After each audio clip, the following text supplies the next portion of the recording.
Well, welcome, ladies and gentlemen, to the Cooldown Lab. Kind of like a season two, you could say, a brand new season, getting to talk to a bunch of different drivers. And today we're going to be talking to an amazing driver who also is in three different leagues we cover here on Freaky Fast Broadcasting, is part of the social media team on Freaky Fast Broadcasting, as well social media team for other racing teams. Honestly, the list goes on and on and on what this driver does for a lot of different racing communities. With us, it's Christopher Norris. Chris, it's great to have you with us on the Cool Down Lap. I know that you're usually interviewing people for the ISRC, but we thought it'd be important to talk to you since first four races of the season come through for the ISRC, and you find yourself being the points leader. I know the last couple of races haven't been the best, quote unquote, but still amazing. How are you doing today, and how is it to be on the opposite side of being interviewed? Pretty great, and it's definitely a lot different here to be interviewed instead of being the interviewee. So pretty glad to be here and excited to answer some questions. Well, let's start things off simple. Who are you, and what got you into racing for yourself? Well, of course, I am Christopher Norris. I do a bunch of sim racing. I started about 2 years ago. I think two and a half to be exact. My dad was always an avid NASCAR fan. Of course, he's about 60, so he's been watching since probably the 70s, maybe the 80s. He used to be a big senior fan, moved on to Kevin Harvick, and as long as I was growing up, I remember watching it. Unfortunately, I wasn't that invested, so I don't remember watching it every Saturday. I wanted him to switch back to the cartoons instead of watching NASCAR races. I was like, "Come on, man, can you switch the TV channel?" But I do remember some of it. I was a big Casey Kane fan only because of the fact that he had Kane in his name.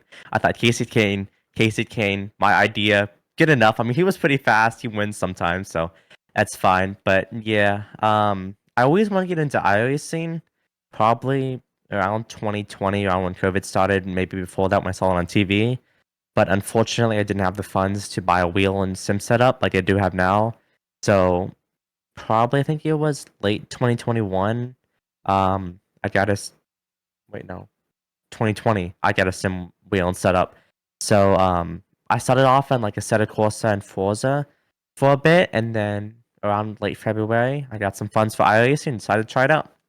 And it was awesome to see how that transition happened for yourself on wanting to test it out. You saw it on TV. Was that because of NASCAR promoting it and doing that, or was it something else that kind of piqued your interest on iRacing? Yeah, it was the NASCAR and NPC stuff with the Invitationals and all the other races they did on, I think, FS1, maybe it was NPC, one of them. I also think I watched the Coach series. I don't know if that was on TV, but I think I watched like Casey back then because I know he was like the most popular streamer and has been for a little bit. Also a chance I watched like I think a lot of like compilations and all that stuff because early in my career I loved Direct, so why not watch them too? Yeah. I mean, I would agree on earlier in your career wrecking was your known thing for a while. But let's transition into that. You find yourself racing and getting into league racing. I know for us on Freaky Fast Broadcasting, you didn't have the best reputation at the start, but man, let's talk about those early years of iRacing. How was it trying to learn the sim and get better at it? Yeah, it's definitely been an improvement. I mean, if you go look at my early stats, they weren't so good. I didn't get my first win until I think a year and a half of iRacing. So yeah, I mean, my first ever league race was, I believe, very early June with the NICC B series. That lasted for like 4 races. That was unfortunately didn't go so far, but that was my first experience until I joined another league called Stars and Stripes Cup Series, which they still run today, and I've seen a couple of the drivers throughout some different leagues that I haven't participated in, but I've seen some of them officials.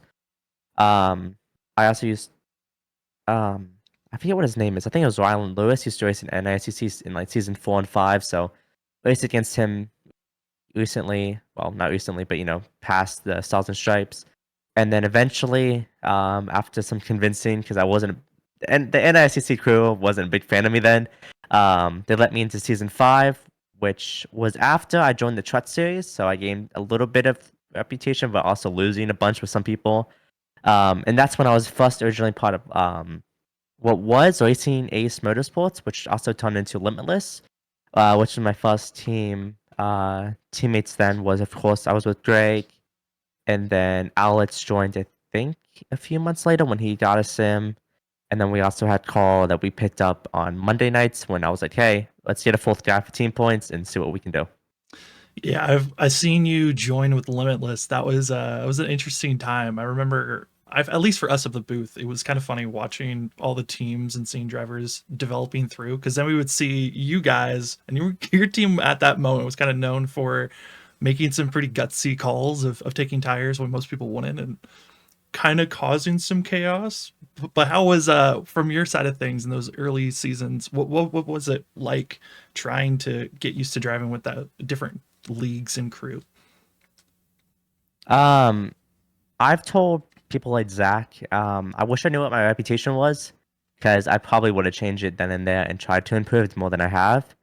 But with my time with Limitless, it was fine. The team itself, like the whole team as like an esport, is a great team. The racing team back then, we weren't great. We honestly sucked. Greg was our best driver. Alex probably the third, and I was probably the second, I think, based on stats. Carl wasn't so great, but I know he's definitely improved over the time. Um, and they're still racing. I mean, they're still doing all right. I know Greg has a win now in the Real Sim Racing League, something like that. So he's doing pretty good. I mean, pretty good over there. Alex, he's been off and on, so definitely not all that great. But yeah, I mean, it's based off the stats. Um, it was like an average finish of like 15th, maybe 20th back in season one of NICC Trot Series, which is now the ISRC Trot Series. So, um, definitely was interesting to see the improvement and whatnot based off the stats. Um, I'm not very good at quick thinking. Just overall, it's been pretty cool to see. Yeah, it really was, and like you said, you guys weren't the best, but you all have developed and grown in your separate ways. And talked about separating from that team. Where did you go once you left Limitless? So, with joining with Freaky Fast, I used to hang out on the booth, and Zach, who is of course a part of the team, I think he's high up in the ranks. I don't know what the official title is, but he owns or partly owns Category 5 Esports, which I'm not officially a driver over there, but I'm the guy who like hangs out with them and races with them, and basically every night I race. Um, so I think it was late of last year, 2020. I left Limitless in I believe it was June of last year as well. So I was kind of just like floating around. At that time, I know in WSSR I joined with Tyler, Martin, and I think Cody was there from time to time, but mostly Tyler. I know in Wicked I was also with Tyler, Martin, Cody, and then you had the one race that you did, and then also like watched. Um, but honest, oh wait, there's also the story of the NICC Trot Series as well. Cedric was a pick to possibly join Limitless. I think Carl Alex was going to step down and no longer race in that series for the next season. But turns out the spot that Cedric was going to take was going to be mine. So what happened then is I reached out to Cedric and was like, hey, you still interested in joining? I don't have any teammates. I'm looking for some. You interested in hopping in this league and trying it out? Well, fortunately enough, he decided to come on board and he brought Nick, who I've never actually met before then. And he also brought in Brandon because I don't know if I asked him or he asked him, but I think as a whole, we all snapped pretty good. I didn't run a whole lot in season 3. I was kind of hoping that was gonna be my uprise, but shoot, was that the season I won? That was the season you won. It Okay, was yeah, so it was an uprise.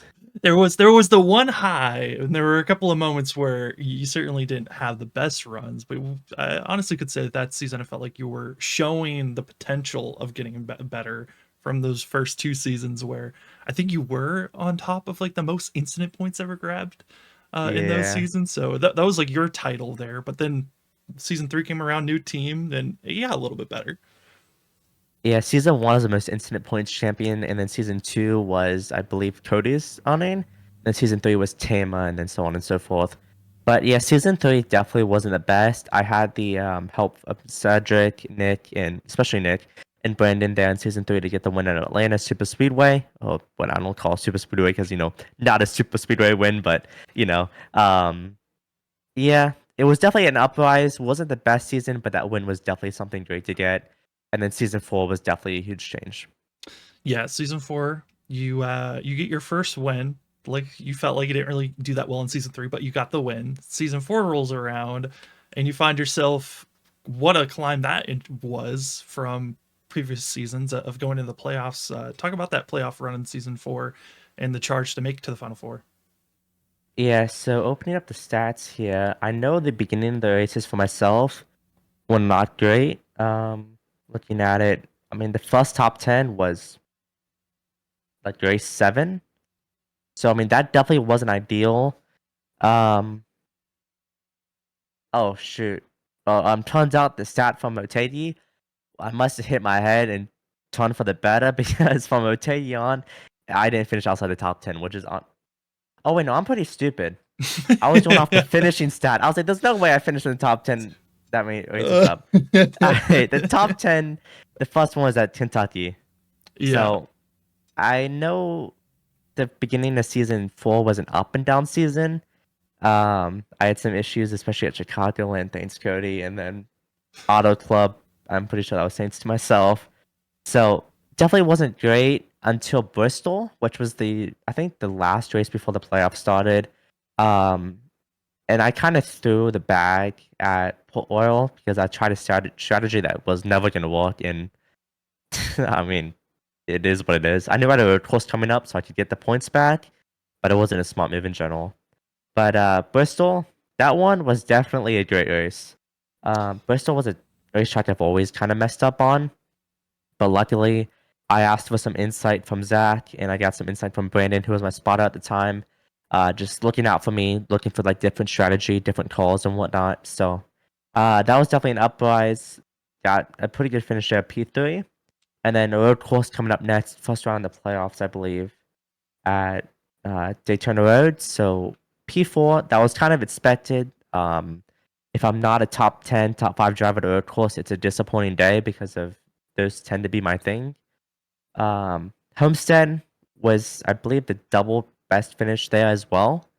Um, I was P2 at the stage after a pit strategy.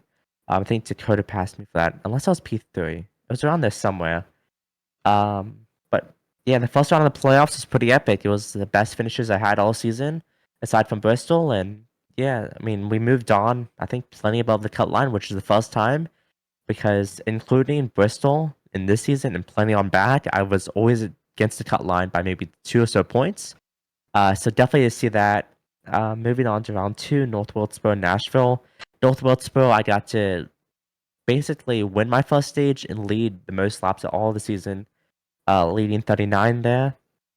Had an unfortunate accident, but with it being a short track, I was able just to do what I could to come back in P10. And Nashville, I don't remember much of that race. I think it was I was running in the front the most of it, just saved my right front and did what I could. So that was basically that. And then Dover, P8. So it wasn't too terrible, but I knew going into that race, I sucked there. I've never been pretty good at Dover, so I mean, shoot, it was what last week I finished 7th, which I mean isn't bad, but I think I could do better there. It's definitely one to improve. Atlanta, that was probably the most fun race I've ever had, despite not even winning it. I had an incident with Ethan Smith, which was unfortunate. I'd rather pass him based on speed, but in the long run, it helped me on points. I think if it wasn't for me tapping him, it would have ended up in me um, probably being tighter to the line than I was already, basically with like 2 points. And that finish, honestly still to this day go back and watch it on Instagram, on the ISLC Instagram, and just go watch that finish with how hype you was Sam and Zach was as well. And then Charlotte, the championship race. Um, Something I still think about. It's definitely wasn't a learning experience. I mean, at least I finished 4th, not behind one non-playoff driver, but Uh, it's yeah. I mean, I could have done better, honestly. I don't think I could have won that championship because I told Nick going into this, I'm not touching you and I'm not passing you unless I have the run because I wanted one of us to win that championship, whether it be me or him. And I'm glad he won it. That's his first championship, and I'm hoping this week at Darlington he can beat that championship slump and get the win. Yeah, that's talking him a lot through the history there, Norris, and seeing Nick, I hope he breaks that curse as well. But let's go back to that championship run that you tried to go for a second, because like you just noted on season one, you had the most incidents out of anyone, and then season four rolls around, you make it to the final four. How were you feeling at that time of just realizing the Atlanta finish to the final four and the feeling of I just made it to the final four? How did this happen? Yeah, it wasn't honestly something I was expecting. I mean, in like interviews and stuff, and I mean, I'm still kind of that way. I'm expecting direct the next week. Um, I mean, once I made it to the round of 12, I was like, okay, playoff run, here we come. But once we hit the round of 8, I was like, okay, I threw my hands up pretty much. I was like, hey, I'm glad I'm here, but if I don't move on, it's okay. This is a record for me, and I'm glad we made it this far. But once we made it to the final four, it's pretty ecstatic because it wasn't something I expected, and I'm glad we made it that far. Oh, that's awesome that you got to have that excitement. Now you go from the high of making the final four, got to run for the championship. Again, you didn't get the championship, but you roll around in the next season. A few months go by, and you find yourself winning the first race of season five, which was the season we're currently racing in. Go back to Daytona. How were you feeling going into that race and coming out as the victor?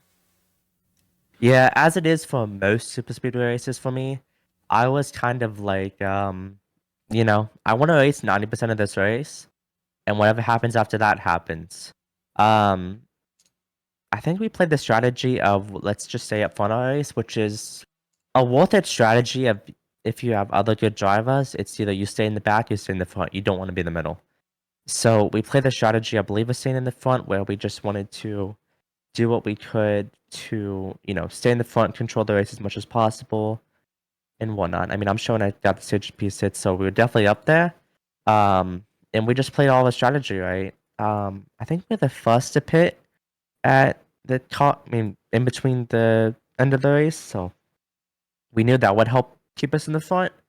But yeah, I don't think I would have won it if it wasn't for Nick, because going into the bottom of 1 and 2, I knew I was in a prime position to get it because me and Nick were lined up, and I had two teammates in front of me, which was Austin and Ryan Bud. But going into one, I had the outside kind of got screwed up. I think it was GT leading the outside. Justin Smith just topped up because I moved under him on the front straightaway to make the pass, which it did work out in the end, of course. But I wanted primarily Nick to be behind me because I trusted him, and with him being my teammate. But exiting two, I was like, I was trying to stay bottom, get a bigger run, but Nick was like, you got to jump up high. So, I mean, you saw me just crank the wheel to the right, where I almost went up 3 lanes instead of just one. So I had right behind and had a perfect side draft and run going into two. I mean, not two, three. So that was a pretty good run. And luckily, I don't know whose fault. It might have been, a little bit of that code, which is air, whatever you want to call it, based off broadcast reasons. But um, going into 3 and 4, they had a slight incident where I think I may have tail slapped someone, but also I think someone else may have tail slapped someone. Where it caused a big wreck behind me. It was just the drag race between me and Austin, which I knew Austin wouldn't have done it, but I had I knew I had big enough run where I just cranked it a little bit to the right, went up towards the wall, so that way I could cover myself, and so he couldn't side draft me, and he also couldn't get my bumper to spin me, even though I know he wouldn't do that because Austin's a pretty good guy when it comes to that kind of stuff. So I got lucky to clear, came down, and was able to win that race, which was a big surprise because I didn't think I'd be able to win an opener. Yeah, you won the opener, and I don't think anyone was expecting you to win at that race. I know that your team can be strong at super speedways, but man, seeing that win was wild because I got to call both of your wins so far. Um, Yeah, it was a wild start to the season because then we were like, well, no, Norris doesn't have to do your usual. Is he going to have enough points at the end of the day, at the end of the season, to make it in the playoff run? Instead, you rattle off another three more top three finishes, going to uh, you get a second place at Mo Sport, at Canadian Tire. You get a third at Auto Club, a third at Las Vegas. I mean, how was that string of races after coming off of your win? Yeah, Las Vegas, I definitely think we were in the prime position to win it. Um, and honestly, I think I was also in the prime position to finish second. Going into the last lap, we saved just enough fuel thanks to Kanata and everyone else in that team that was like, crunching the numbers, uh, telling me how to save. Because I don't think we were clutching. We were just lifting very early and coasting. I think I could have done a better job at saving myself though, because one thing I've heard, I think it was at uh some race in WSSR that it was a fuel mileage race, which most of them were because of the lack of cautions. Brian said after the race, you don't have to save early in the run, but you need to save in the end of the run. But mostly for that run, I saved probably every single lap besides like the first two or three. So I definitely could have done a better job like Martin did. Like for a guy that is usually middle pack, Martin did an excellent job at saving his tires, but also saving enough fuel to make it to the end, which I believe if he didn't get wrecked, he probably wouldn't have won it because of the run that GT had, but he did an excellent job that would have probably got him second, or if he was lucky enough to be able to defend off GT and win the race. Yeah, that was the Las Vegas finish, where Martin almost got that win. That was still crazy to see the ending of that race, because I honestly was hoping Martin was going to win that one so bad. That was the one race I was like, come on, we got another underdog. We got Norris that just won their first race, and then we get Martin getting his first win, and just fell a little short. Yeah, that part was definitely unfortunate for him. I think basically the whole league was upset at seeing that happen. But it's just racing for the win, and it happens, and hopefully he'll be up there again. But we'll see what happens in the next week. But the next race is Auto Club. That's a track I normally suck at because it's like Michigan. They're both basically the same exact track, maybe a little bit different. That's a lot of tire saving and draft. So that's normally a track that I'm like, hey, I'm expecting to finish maybe like 15th on back. But if we can get a good finish, let's see what we can do. But lucky enough, I was able to save enough tire where I wasn't able to win it. But I think the worst we would have finished is like 10th. I know at some point I was battling for the lead where I definitely bumped my tire up too much. But we had a slight incident with Mott, which is still something I definitely do regret. Because, of course, the two incidents, maybe it's like up to, yeah. Unfortunately, it's up to three now. And I said it in that race. The last time I raced Mott, I wrecked him. So I want to race Mott clean. I want to be able to race side by side with that guy. And hopefully we can do that here in the future. Hopefully the close future, and hopefully it's for a win. But we'll see what happens when it comes to that. It was still a good finish at P3. And then my first ever second finish, which at Mosport, um, I don't think we had the speed to win it. Maybe if we had a caution at the stage, I could have. But it definitely wasn't enough speed to beat Chase. I mean, that guy was insane. I know towards the end of the runs, I was running faster laps, I believe, but it wasn't fast enough to be able to catch up to him. But Yeah, overall, definitely a good string of races, and Dover, I mean, it is what it is, but I'm glad to get a top 10 there as well. yeah. I mean, getting that seventh at Dover, technically last week when we're recording this, we're about to go to Darlington, the next race after we're done recording this. That Dover race, still continue on with your streak of top 10 finishes, now up to 5 races in total. Norris, did you ever think that you would get into a point in your iRacing career where you be this consistent, at least at the start of a season? No, not at all. I knew going into last season that I knew I was improving, but I'm still on the edge of like, I know I'm pretty decent, but I don't know if I'm good. Because I mean, I've been putting practice laps in every week, aside from this week, to try to run as many laps as possible.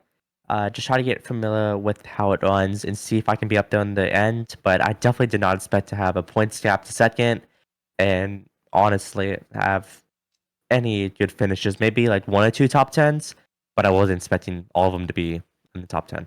Yeah, wild string, and it's been amazing to watch your development as a driver. Like I said, from where we saw you almost what a year, almost 2 years ago to now, it's amazing to see that growth. And with that growth, you're also doing more racing in a lot of other leagues. Like I said, you're now in three of the four races that we broadcast now on Freaky Fast Broadcasting. You do the ISRC series as well as Full Send on Tuesdays, and WSSR that's moved to Wednesdays. How have you felt like those leagues have helped you develop as a driver as well? Yeah, so WSSR, I've been there for I think it's now 3 seasons. The first season was with Lim- yeah, Limitless. And then season 5 was with wait no. What season are they on? Season 7? 7. It was season 4 that you first joined, and then Okay, yeah. So season 4 was with Limitless, season 5 was with Bad Martin, with Tyler and Martin and them. And then season 7 was with Zach. We also have Ben and Nick. So Nick, I'm glad he's coming over from ISRC as well to come back and race with WSSR again. But yeah, on I think I'm stupid. I'm missing a point here because I believe I raced with Freaky Fast last season. So there's definitely a timeline in there I need to double check. But I know at one point I raced with Backmarker, I believe, in it was season um 5. It might have been, season 5. yeah, or it might have been in the middle of season 4 that you might have made Yeah, that there's a switch. chance I left Limitless in the middle of that. Because season I'm 4 not was only exactly 8 sure. races, so that was the short Yeah. season. I'm not exactly sure, but I know I raced with some of those guys in between then, and then Zach I raced with as well in the Winter Series. So he's definitely taught me a lot of things in the Cup car as well as the truck and Xfinity. So that's definitely helped to get a bit learning from him, seeing what I can do to like save tires. I mean, shoot, last season at Iowa, I was in second there where I wasn't having enough speed to win it, but I was able to like save my tires enough where I got myself in the position to, do the bump and run. And I think it was under like the second to last caution. I told Zach I was in the prime position to make the move to not make an exact dirty move on Brian, but if I wanted to, I could have just shipped him to the next ton, which is not something I would want to win by, but it's something I could have done, which is definitely cool to see just because of the fact I was there to possibly win that race. Um, and then on Tuesday nights, I definitely believe that my racing and improvement on Monday nights has definitely helped over there because my average finish would be ninth place with only 2 races being outside the top 10 out of 5. So that's definitely cool to see. It definitely is. And with all that racing, with WSSR, Full Send, ISRC, what else do you do, Norris, besides racing? As we've been at this for almost 30 minutes of talking about just pure racing, and I know people that are listening enjoy getting to hear the drivers and their point of views on their all the different leagues that we cover. But besides racing, what else do you do outside of the sim world? Yeah, so probably a no life to the sim mostly, but aside from that, during the normal school year, of course, I'm still a child, so I don't go to public school because I'm a antisocial person, I guess. But I'm homeschooled, which due to particular reasons, that is what it is. I prefer that because I'm able to work, which teenager, I work at McDonald's, best you can get, so I'm pretty happy there. I worked a good amount, which is lucky for me. I don't have to pay bills, so that's why I have this thing. But yeah, aside from racing, it's pretty much just playing games, racing, and if not, I'm doing anything else in person. It's either school or work. Okay. Keeping it simple and contained. It makes sense. I know when I was in school, that was practically what it would turn into, was trying to keep everything simple so you can handle it moving forward. But also you do a lot. Like I said, you're a social media guy for Freaky Fast and other racing leagues. What made you want to get into helping out with social media? Yeah, so Freaky Fast, doing a Robert asked me in I believe late November 2021. Um, he was like, "Hey, you interested in coming in and joining us for social media?" Because he did it mostly himself, and it was pretty spotty. And I was known for the guy who used to be bugging people on Discord all the time because the fact that I was homeschooled, I might send someone a message or send like a meme I saw recently. And I was bothering people on there, and he was like, "Hey, you're active on Discord. Would you be interested in joining us to post on like Facebook?" And what turned into Twitter later on, 6 months later, after Alex joined and left. But then after that, it was up until recently. With last season of WSSR, Zach was like, "Hey, you mind helping out a little bit?" And I was like, "Hey, why not?" So this season for WSSR has turned into a lot more posts. Well, posting a lot, with the league growing over there, trying to engage on the socials, trying to get some more viewership and publicity. And it's something I've definitely been interested in. I still do social media and all that kind of stuff personally with like Instagram, Twitter, and whatnot. But when it comes to social media in the early part of life, I used to actually stream a lot and do YouTube every once in a while. But it's just something I kind of have a slight passion in, and it might be something that career-wise I want to go into in the future. But I'm not exactly sure on that kind of stuff yet. I mean, I know you've been helping out a lot. It's been a cool journey. I know initially when you first hopped on board to help us, I did not know that you actually were doing our social media. I thought Robert was still doing it. I was like, wow, he really did start posting more often. And then Yeah. later on, I was notified of, oh no, Norris has been doing it. It's like, oh, well, that's helpful.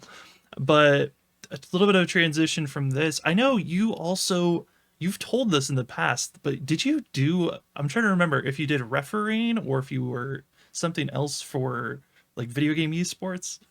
Oh yeah, that's right. I don't do it as often now because there isn't as many events, but they are starting up to pick up again. It's not refereeing, it's more like I think they call it like tournament operator and moderator, whatever you like to call it. It's basically up in the air. But yeah, there's like a bunch of events. I think it's over about 70, maybe up to 100 over the last, I would say 2 years. I started off in early 2020, I believe. I worked for a company that's now called Arena. The main company is called eFuse. That's what it was called, I believe, 6 months ago. But yeah, I've worked in a lot of tournaments with a bunch of content creators, mostly Call of Duty. I worked in some Fortnite tournaments as well, as some may have heard of, like WOT, which is Woman of the Arena, which is focusing on women playing like games like Fortnite, Call of Duty, stuff like that. I also worked in a huge event in 2021, and I think it was around Christmas time. It was Disguised Toast Hide and Seek, which I think was up to 100K, I think, prizes pool. But it had top talent like Pokimane, Dr. Lupo, Michael Reeves, Christopher, which I believe is a tech YouTuber, and Valkyrie. I think the most expensive tournament I've worked in, which was the 100K Such and Save, which was around Black Friday as well. So yeah, there's definitely a lot of tournaments I've worked in, a lot of people. And honestly, if I could go into that professional and knew I could stay in there for a long time, that's probably something I would go into because it's really enjoyable. That was always something I was thinking about getting into because I watched a lot of esports and mainly Call of Duty and watching the rise of their competitive sides. I was always like, maybe I'll go in and try to find a way to sneak in. But that's cool that you've actually already dove into that for a quick second, actually worked with a company in that area field. Well, Norris, I know that we are now going to be, like I said, over 30 minutes into this. And usually, when I interview somebody and talk with them, I throw out the question of, do you have a question for me? But I know that usually I'm the person sending you questions for people. So this is going to be putting you on the spot. Do you have any questions that you're curious about or would like to throw out my way? That's gonna be something to think about. Um, Well, it's a good thing that I can edit this and cut it down so it gives you time to think. yeah, unfortunately, this week I'll be missing out on all three races due to being out of town. So I do have a question for you. Who's gonna be my competition going into the next few weeks? And do you have any advice for New Hampshire? Because I think we've raced here before, but I don't remember. Do you know if it's gonna be a crapshoot, if it's gonna be caution fest, or what? It's going to be a caution fest, 100%. Get up front, stay up front. That is the only way to survive New Hampshire, and don't be the one that spins out in front of the field. That's the as someone that doesn't race and just watches the races. I know I did like you said, a small stint racing for Wicked, and we also did that small stint racing in the 802 league, 805 Yeah, league that we 802. used to do. Yeah, those were interesting times. But yeah, get up front, stay up front. That's the only advice I have on that. All right. Well, hopefully, I can get a good qualifying position, even though that's not normally my thing, and stay up front. Hopefully.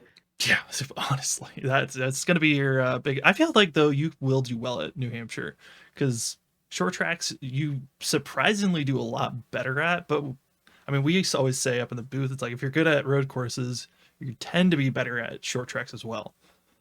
Yeah. And luckily, road courses tend to be my thing. So, whenever I get home on Friday, Thursday, I'll definitely put in some practice laps and hopefully I can figure the track out without causing some issues. Do you have the list of where the other tracks are for the other series? I know Full Send, I believe they're at Dover, which is kind of unfortunate. Because I just got done with Dover last week, and I'm like, you know, I don't really want to do it again, but I kind of have to. Oh, Uh, WSSR, I don't know, but I can pull it up here. We are headed to Darlington. Oh, great. you I'm gonna have a are fun week. you are put through the blender of short tracks. Oh boy. Well, I Yeah, mean, yeah. go ahead. No, I that Dover race for full send's gonna suck because in the Xfinity car, that's not gonna be fun. What's wrong with it, Duddy? Well, I mean, you've got more power you got to worry about when you come off the exit, so it's Yeah, I mean, I kind of wanted that on Monday night.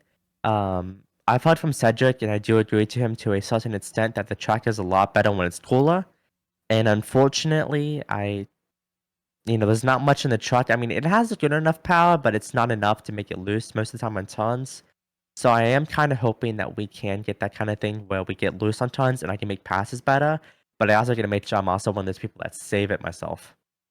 well talking about that power, the fact that there is less horsepower in the trucks and it feels like everyone's on top of one another. Do you feel like that's the reason why ISRC kind of has turned into kind of a mess at times of everyone just running into one another and bringing out a bunch of yellows? Because it feels like that's been elevated to another state in this season, kind of the end of last season.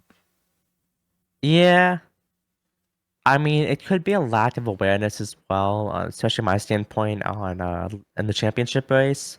Like when I dove it onto the inside of Trenton and about spun him and wrecked myself, that was more of like a lack of awareness and stupidity on my part. I know last week at Dover I had an incident with Ollie that wasn't brought on broadcast, but I sent it to his inside where I wasn't exactly there. But after further review, he can dispute this if he wants. I'm open free to talk.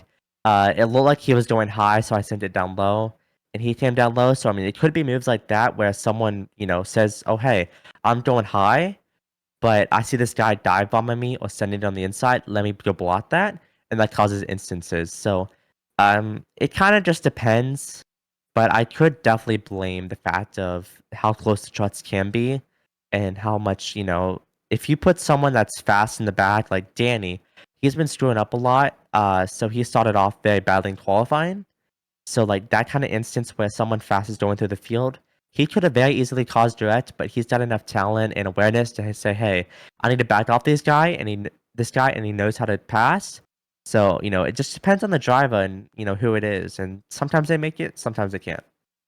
Yeah, it's been kind of tough watching some of these messes that people have been having with these wrecks, but I'm just hoping that it gets cleared up. I know Darlington, you're going to be missing it, but hey, I'm nervous about getting prepared for that race on what chaos we might be seeing out on track for those guys. Now, looking into the future, we know you're in the playoffs, what is your confidence level looking to potentially go for a championship and get your first championship for the ISRC? Or do you feel like maybe you could try to steal it from a different league that you're running in currently?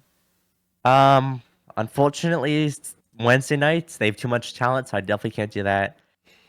Tuesday nights, that's gonna suck a lot because I haven't had the chance to build up a points gap with last week. Starting off with it being the first race. So I think I have a playoff run, but I'm not sure if I have a championship run. People like Cameron Sutton, Chris Stitz, and Andrew Medlin, and also Andrew Medlin and Ken Cable, my teammates, and also Zach, of course. Um, Yeah, I knew that would distract me. I shouldn't have put that on. That of course is going to bring out, a lot of talent in that league. So I don't think I have a championship run, but I'm hoping I still have a chance to do it for the top 8 and hopefully the top 12, of course, which is the first one. Um, in Monday nights, I'm not really expecting to have to, having the chance of being able to go into the top 4 again. It's just going to see how it goes, who's my competition. As long as I keep the momentum up, I definitely think I will be able to do it. But I'm also kind of hoping I wouldn't mind, unless I can keep this momentum, I wouldn't mind wrecking at New Hampshire. There's at some point I'm gonna have a downfall, and it's just up to me if I decide to keep that going as a downfall, if I'm able to come back and recover. So if I wreck at New Hampshire, it is what it is, but it's okay. I'll come back at Sonoma. But looking at the playoff schedule, we have Talladega and Atlanta. Oh wait, so Talladega, it's gonna be up in the air. Hopefully, I end up like Daytona. Even if I don't win, a top 5 would be nice. But Atlanta should be pretty easy as long as I don't get myself run over. And then round of 12. Honestly, if I don't advance from the round of 12, if I make it, that's gonna be depressing because we're in America and then Martinsville, which Martinsville is anyone's race as long as they talented enough to hold the lead. But also anyone can get dumped there. So hopefully I can keep a clean nose, and that can sometimes be my track. So hopefully I can come away with a win there. We're hoping for the best for those runs for yourself.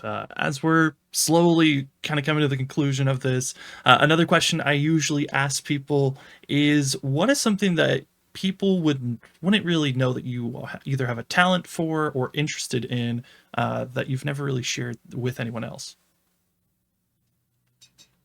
Um, might be a hard one because aside from racing,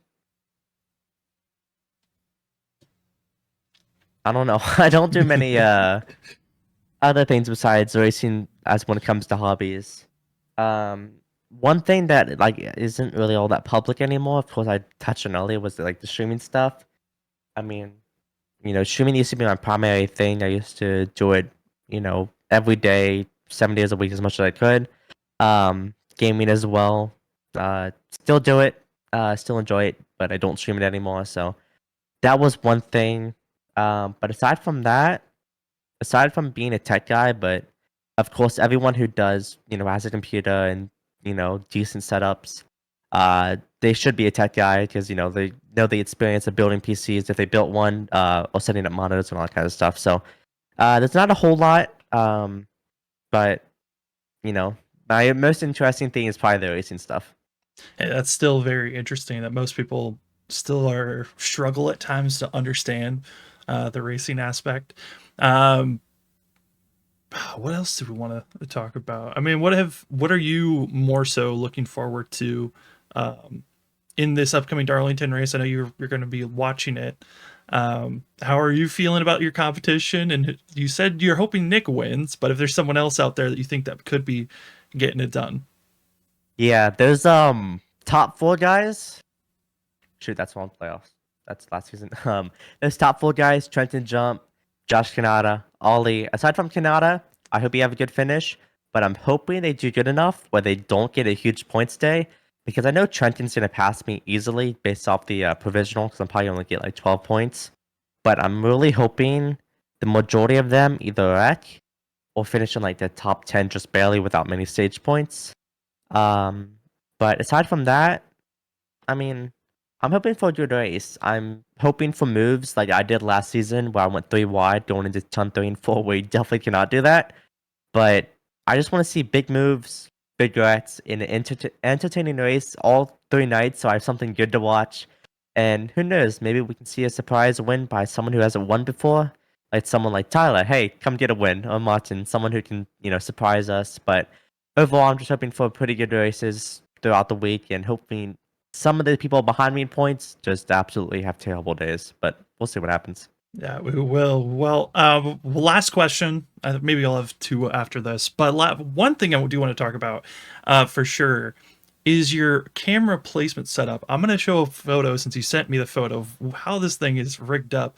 How long did it take for you to get the placement of your camera so that it's up to even have the shot that we have right now?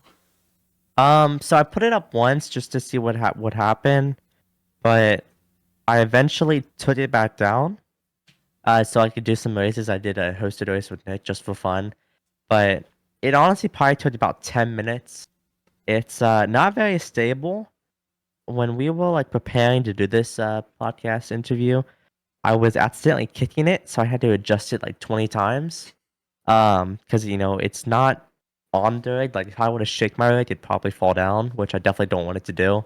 Because I already possibly dropped it once when I was putting it up, so that's definitely not ideal. But I mean, it's freestanding. There's like a head screw, whatever you call these things, that's holding it up. Because it's like there's like a bolt nut thing. I'm not very good when it comes to handicraft. I'm not very good with English either, as you can tell. But yeah, it's kind of jerry-rigged DIY, but hey, it's still standing at least. I mean, it looks terrifying. When you first sent me that photo of, hey, look at what I have for my camera setup, I was like, is that just a pile of clothes? And I realized that it was like Yeah. small things that were trying to hold the camera set up. And I was like, damn, I don't know how you were keeping that stable, but hey, kudos on getting it to where it's at least staying where it is. Yeah. The chair it's sitting on is on my pedals as well. That's why I was kicking it by accident. I'm used to resting my foot up here. And then it's just on a random stand I have. That's also half broken. That's just leaning on the rig. So I'm glad it's working out. And those clothes, I sent you some newer pictures. I removed those. I was like, hey, I don't want myself to be a mess. My cables, you guys will see it. And especially if you look right. Oh, shoot. Look Oh, right there at the bottom. It's kind of terrible. So one of these days I need to go through that and hopefully remove them. yeah, I again, when I first saw that photo, I was like, oh my goodness, please don't fall. Because I know how expensive your camera is. And I was like, oh gosh, we do not need that to get damaged in any way. But I'm happy to know that at least it still survives even after a fall. That's good to know. Yeah. I mean, a new camera is coming out from Sony, which I'm kind of interested in, but I'm not ready for an upgrade quite yet. Yeah, and if you do upgrade, I'll take the camera that you have now. I'll take that off your The hands possibly easily. broken one if it Yeah, falls. well, let's hope that it doesn't officially break. Well, how about that?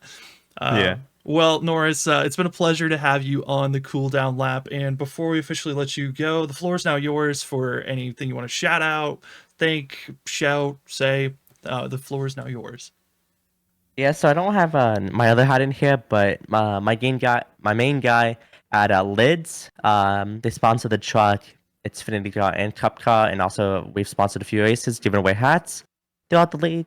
So huge shout out to them, customlids.com, where you can get yourself a hat just like this, alongside with nothing on it. It has the ISSC old logo with the race car graveyard, the 38, and then I also have another hat, and we're giving a hat away to Brian, Nick, and Danny, so they all have different hats, different designs, which is all pretty cool to see, and something cool to wear. And also, huge shout out to Danny and his new company, Hot Lab Threads, for this t-shirt that I haven't been able to get in view, but it's the Put It Out 250, which was the sponsor of the race at Daytona.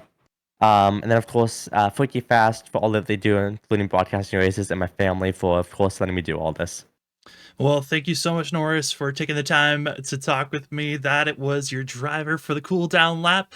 And thank you again for watching and the introduction, season 2, you could call it, of the cool down lap. We cannot wait for more drivers to interview. That was the 38 machine of Christopher Norris, and we'll see you in our next cool down lap.